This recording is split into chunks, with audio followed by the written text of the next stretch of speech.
So this is the Hoopman Brew House. It is a 150 beer barrel brew house. Average batch is about 145 beer barrels. So, and a beer barrel again is roughly 31 gallons. It was built in 2004, part of a $15 million expansion to our facility. The brew house itself costing $5 million, so very expensive brew house. So the process, whether you do it at home or in a large scale facility, is always the same. You have to take your grain and put it in a mash tun. So you're going to take the grain, break it down, turn it into kind of like an oatmeal consistency. What you're trying to do is extract as much sugar as you can. So then from that mash tun, you're going to move it to what's called a lauter tun. And in the lauter tun, you're going to separate out the liquid from the grain.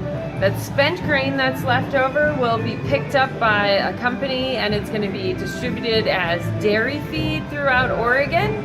Down at our public house, the grain stays in town, if you will, because we have a partnership with the Borland Cattle Company, and they pick up the grain from our public house, and then they're gonna go feed their grass-fed cattle. Will be finished on the spent grain, and then the cattle come back to the pub, but they're not there to have a beer, right? I know. You're eating them, and we're thankful for those cows for that recycling effort.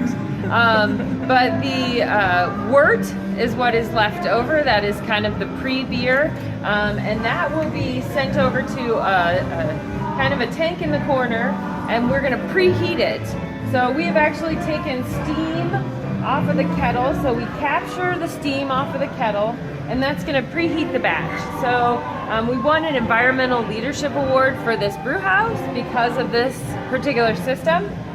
So we will take it, we're going to preheat the batch, and then once it is preheated, it's going to move to the kettle. So the pre-run tank kind of allows us to multi-stack batches and have different batches going in here at once. The brew kettle is where you add your first addition of hops. It's going to be your most bittering hops usually go in first. And then from the brew kettle, we'll move it over to what we call a hop back or a hop strainer.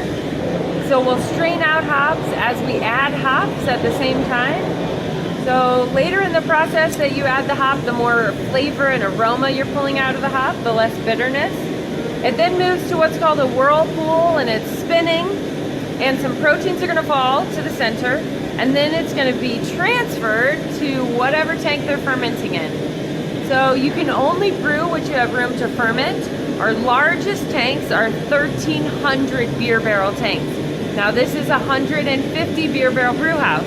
So they're going to have to brew our beer over and over and over again of the same type in order to fill a specific tank. So they will brew fresh squeezed for 14 to 16 hours and fill a tank, and then they'll move on to a different beer. And these guys are brewing about 24 hours, 7 days a week, with a couple shifts in there where they'll shut the whole system down and clean the entire system top to bottom. But otherwise, they're brewing 24 hours, 7 days a week.